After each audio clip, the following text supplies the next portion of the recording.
وزیر خارجہ خورشید محمود قصوری صاحب نے. قصوری صاحب thank you very much for your time. Kasuri صاحب یہ بتا دیں، ایک تو بڑی تعریف کر رہی ہے دنیا اور بالخصوص مسلم برادر جو ہیں وہ بہت زیادہ پاکستان کی تعریف کر رہے ہیں. اب اس کے بعد امکانات کس حد تک روشن ہو گئے ہیں کہ جو انسانی المیہ افغانستان میں جنم لے رہا ہے کم از کم وہ رک سکے؟ دیکھیے، ایک تو کوئی شک اس میں نہیں ہے کہ یہ ایک بڑی کمینڈیبل ایفرٹ تھی سعودی عرب کی اور پاکستان کی. سعودی عرب کا میں اس لیے نام لے رہا ہوں کہ انہوں نے انیشیٹو لیا، پاکستان اس لیے کہ اس نے اس کی میزبانی کی اور آفر کی کہ وہ میزبانی کرے گا. اب بات اس میں یہ ہے کہ ایک تو اس کا ڈیفینیٹلی یہ نتیجہ نکلا ہے کہ OIC ممالک کے علاوہ اس میں امریکہ، روس، چین اور جرمنی، یونائٹڈ نیشنز، ان کی نمائندگی جو ہے وہ بڑی بھرپور ہوئی ہے. اور انڈر سیکرٹری جنرل نے جو تقریر کی ہے انہوں نے اس میں یہ کہا ہے کہ یونائٹڈ نیشنز اپنے تئیں لانچ کرے گی یا کر چکی ہے یا کرنے والی ہے 4.5 بلین ڈالرز کی امداد کے لیے ان کو کی جائے. اب اس میں تو نیچرلی امریکہ بھی کرے گا، یورپین یونین نے تو آلریڈی $1 بلین کا اعلان، 1 بلین یورو کا، جو بلین ڈالر سے شاید زیادہ ہی بنتے ہیں، برابر بنتے ہیں، 1 بلین یورو کا وہ اعلان کر چکے ہیں. یہ ایک پازیٹیو ڈیولپمنٹ ہے. پھر جو یہ اس کے نتیجے میں ایک جو سٹرکچر بنا ہے اس میں جو اسسٹنٹ سیکرٹری جنرل ہیں اس کے OIC کے، انہوں نے بھی یہ کہا ہے کہ کابل میں ان کا دفتر ہے وہ اسی کے لیے کام کرے گا، جتنی امداد ہوگی وہ خود سپروائز کرے گا. پھر جو فارن منسٹر کا پاکستان کا بیان ہے اس میں انہوں نے کہا ہے کہ یہ جو فنڈ قائم کیا گیا ہے اس میں دیگر ممالک بھی رقوم جو ہے وہ ڈال سکتے ہیں. لیکن ایک جو اس کا مجھے فائدہ نظر آ رہا ہے وہ یہ کہ مسلم دنیا میں تو کم ملک ہیں جن کے پاس اتنی ہڈی پسلی ہے معاشی طور پر، سوائے پیٹرو ڈالر ممالک کے وہ چند ہیں، وہ انگلیوں پہ گنے جا سکتے ہیں. لیکن اس کے نتیجے میں جو ساری دنیا کی دوبارہ توجہ مبذول ہوئی ہے وہ ایک اچھی بات ہے. اور مجھے یہ توقع ضرور ہے کہ جو بھی خامیاں ہوں بین الاقوامی برادری کی نظر میں موجودہ طالبان حکومت کی، جو انسانی اس کے پہلو ہیں، جو افغانستان میں ایک بہت بڑی ٹریجڈی رونما ہونے لگی ہے، اگر ان کی مدد نہ کی گئی اس کا ضرور احساس کر لیا گیا ہے.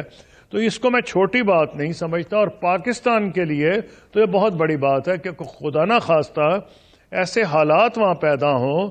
ریفیوجیز تو لازمی آئیں گے، آ بھی چکے ہیں لاکھ سے زیادہ، 70-80 ہزار جو آئے تھے وہ واپس جانے کو بھی تیار نہیں ویزاز پہ. یہ تو ابھی 2 لاکھ کی بات ہے، ابھی بہت زیادہ خدا نہ کرے لیکن اگر حالات ٹھیک نہ ہو آئیں گے. یورپین یونین بھی اسی لیے بہت ایکٹیو ہے کہ امریکہ کے درمیان اور افغانستان کے تو ایک اور سمندر ہے، لیکن یورپین یونین کو ڈر ہے کہ پہلی جو ریفیوجیز کی لہر آئے گی وہ وہاں آئے گی، چاہے پاکستان آئے، کہیں ایران چلے جائیں، الٹیمیٹلی ان کی خواہش ہوگی کہ وہ یورپین یونین چلے جائیں. خورشید صاحب، باقی جو ممالک ہیں میں سمجھتا ہوں جو خورشید صاحب قطع کلام معاف، گزارش یہ ہے کہ اگر سینکشنز جو ہیں وہ ختم نہیں ہوتی جو امریکہ کی طرف سے اور یونائٹڈ نیشنز کی طرف سے کچھ برقرار ہیں، بینکنگ چینل نہیں کھلتا، تو یہ امداد کس طرح منتقل ہوگی طالبان حکومت کو کہ وہ ایجوکیشن پر، ہیلتھ پر، فوڈ پر کچھ خرچ کر سکیں، تنخواہیں دے سکیں؟ ایک تو یہ سوال ہے. دوسرا یہ ہے کہ اگر امریکہ کا رویہ ہمدردانہ نہیں ہوتا تو کیا پھر بھی یورپی یونین اور یورپی ممالک اس طرف آگے بڑھیں گے؟ جی، پہلے کا دوسرے کا تو میں جواب دینے کی جسارت کر لوں گا. میرا خیال ہے وہ کریں گے. اس کی ایک وجہ یہ ہے کہ ان کا اپنی مفاد بھی ہے اور کئی ایشوز پہ وہ 100% اگری نہیں کرتے. چائنا میں کے ایشو کے اوپر بھی یورپین یونین کی پالیسی اور امریکہ کی پالیسی میں تبدیل مختلف تھی، اب ٹھیک ہے جرمن حکومت میں ایک تبدیلی آئی ہے، اس سے دیکھیں گے کیا ہوتا ہے اس میں، لیکن جو معاملہ آپ نے اٹھایا پہلے وہ واقعی بڑا امپورٹنٹ ہے، اسی کی طرف میں اشارہ کرنے لگا تھا کہ جو بھی امداد اعلان کریں، آج تو مجھے خوشی ہوئی کہ امریکن کانگریس مین بھی سینٹ اور کانگریس کے ممبران جو ہیں انہوں کو 30 کے قریب انہوں نے بھی سپورٹ کیا ہے افغانستان میں ہمدردانہ طور پر بنیاد ان کی مدد کرنے کی. تو یہ تو بالکل واضح بات ہے جو آپ نے کہا کہ کوئی اسٹیبلش چینلز ہونے چاہیے. وہاں کا بینکنگ سسٹم تو کولیپس کر گیا ہے.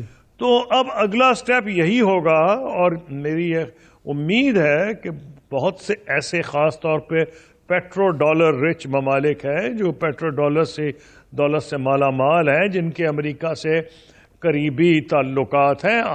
آج کل پاکستان کے تو امریکہ سے قریبی تعلقات نہیں رہے جیسے ماضی میں ہوتے تھے. تو وہ رول میرا خیال ہے وہ ادا کریں گے، ایک صرف اس بنیاد پر ہی نہیں کہ اسلامی بھائی چارے کی بنیاد پر.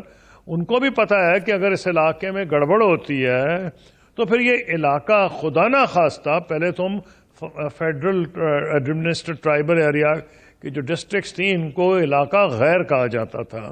مجھے تو ڈر ہے کہ اگر افغانستان میں حالات بہتر نہ ہوئے تو یہ تو پورا افغانستان ہی کئی علاقہ غیر نہ بن جائے.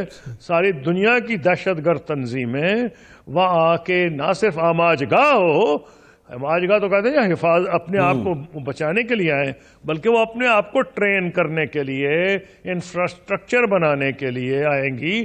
اور ابھی تک اگر آپ تاریخ دیکھیں تو ان کا پرائمری ٹارگٹ مغرب اور خصوصاً امریکہ ہوتا ہے. تو اس بنیاد پر بھی شاید امریکہ میں سوچ بچار کی جا رہی ہے.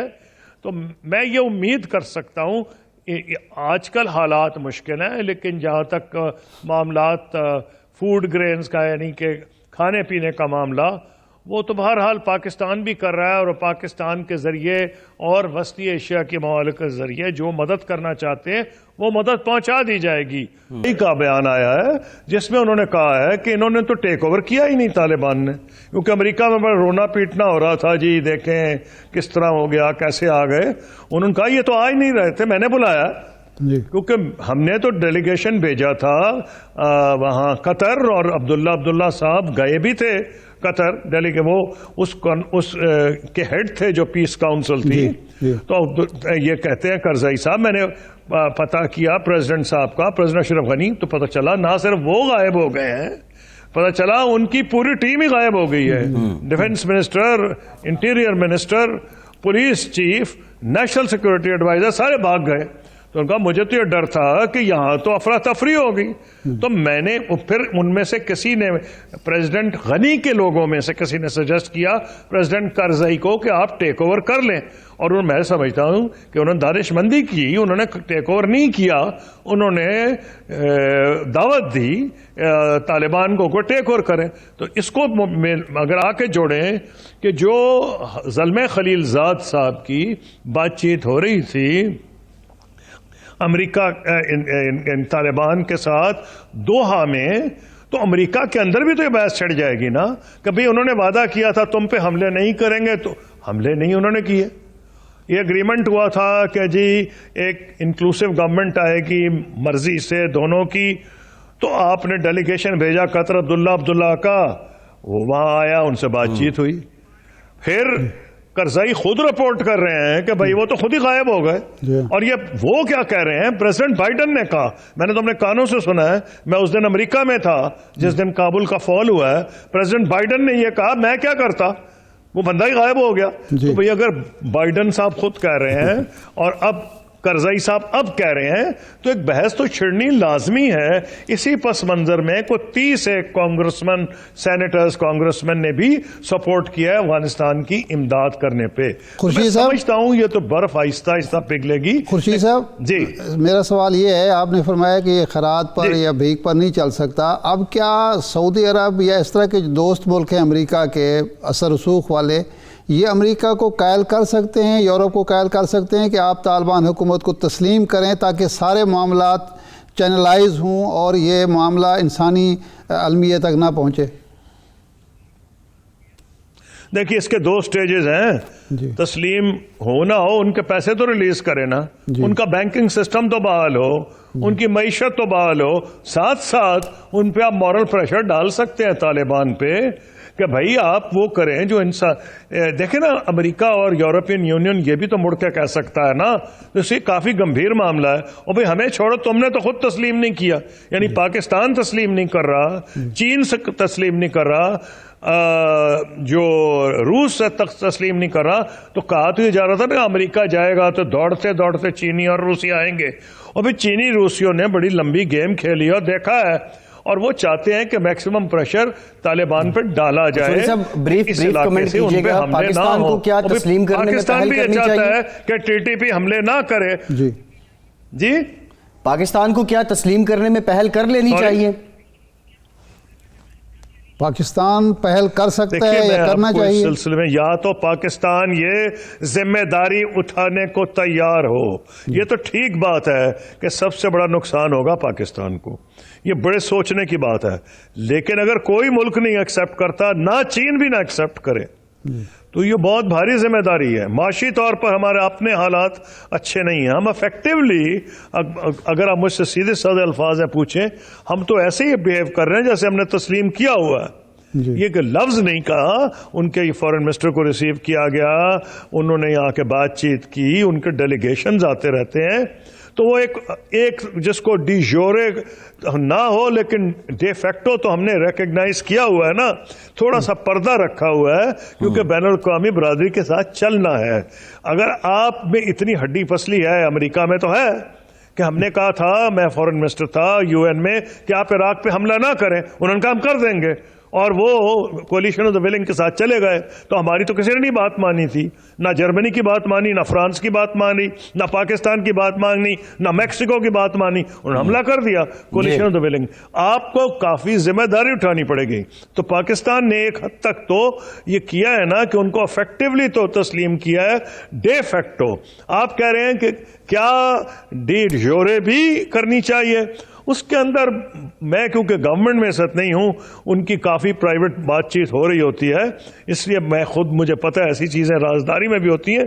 تو یہ اگر اس ریکگنائز پاکستان نے نہیں کیا ڈی جورے, تو اس کی بڑی سٹرونگ وجوہات ہوں گی.